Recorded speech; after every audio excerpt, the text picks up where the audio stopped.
आ रहे हैं, हमारे नेता पहुंच रहे हैं, विपक्ष सवाल उठा रहा है।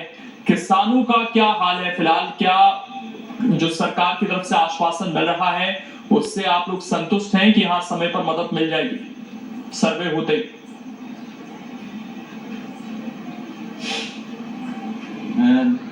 आप देखते ही आ रहे हैं, आपने पहले भी ये मुद्दों को उठाया, इसके लिए मैं आभार व्यक्त करता हूं आपके चैनल का। लेकिन वास्तविकता ये है कि किसान जरूर त्रस्त है, लेकिन सरकार सिर्फ और सिर्फ बयानबाजी कर रही है और कहीं भी सर्वे वाली स्थिति नहीं है।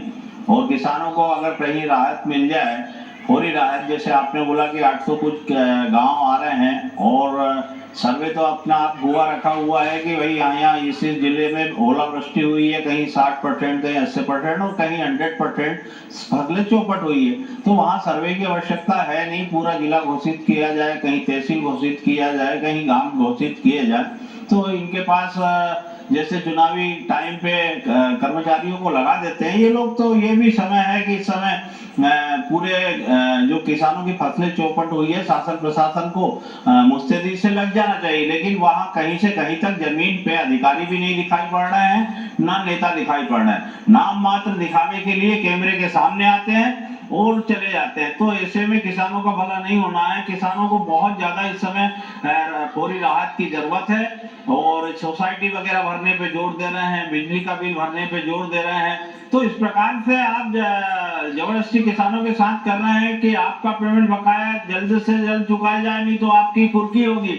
लेकिन किसानों के साथ जो बीमा राशि का पैसा बकाया है, बीमा की बात बार बार करते हैं, बीमा कंपनियां कहाँ सो जाती है इनकी? भाई क्या तालमेल है बीमा कंपनियों के साथ, ये समझ में नहीं आ रहा है। आपने अगर बीमा जमा कराया और हर साल मुस्तैदी आप बीमा काटते हैं, तो बीमा कंपनी से कीजिए कि भाई इस समय इतने इतने जिलों में, इतनी इतनी तहसील में, इन गाँव में पूरी तरीके से फसलें चौपट हो गई। आप 80%, 20%, 50% जहां जितना हुआ है वो बीमा राशि के जरिए इनको दिलवाना चाहिए। और अगर नहीं हो पा रहा है तो मुख्यमंत्री जी अपने उस कोष से पेमेंट करें किसानों को, लेकिन किसान को आत्महत्या की कगार पे ना छोड़ें। एक बात बताइए इन्होंने गेहूं का मूल्य भी सीधे सीधे 500 फसल रुपए आप गिरा लोग दिया। उगाते हैं, ये हम सबके काम आनी है। सरकार के पास गेहूं और अगर ये बर्बाद हुई है तो मैं ये जानना चाहता हूँ आपसे कि भाई कितना नुकसान है इस बार पिछले साल के मुकाबले? क्योंकि लोग जब तस्वीरें देख रहे हैं तो उनको ये भी जहन में चीजें आ रही हैं कि भाई ज्यादा नुकसान है, कम नुकसान है, कुछ तस्वीरें भर हैं। तो मैं आपसे जानना चाहता हूं क्योंकि इससे फिर आने वाले लॉन्ग टर्म में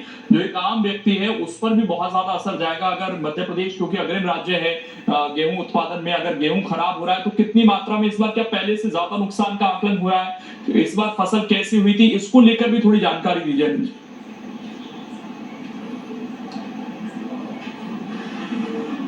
जी जी, देखिए इस साल फसल बहुत अच्छी थी, किसान बड़ा खुश था कि इस साल जो है भंडार बढ़ेंगे और भाव भी अच्छा था। शुरुआत में 3000 के करीब गेहूं का मूल्य था। बाकी आगर मालवा में चले जाए तो संतरे वगैरह की फसलें भी अच्छी थी।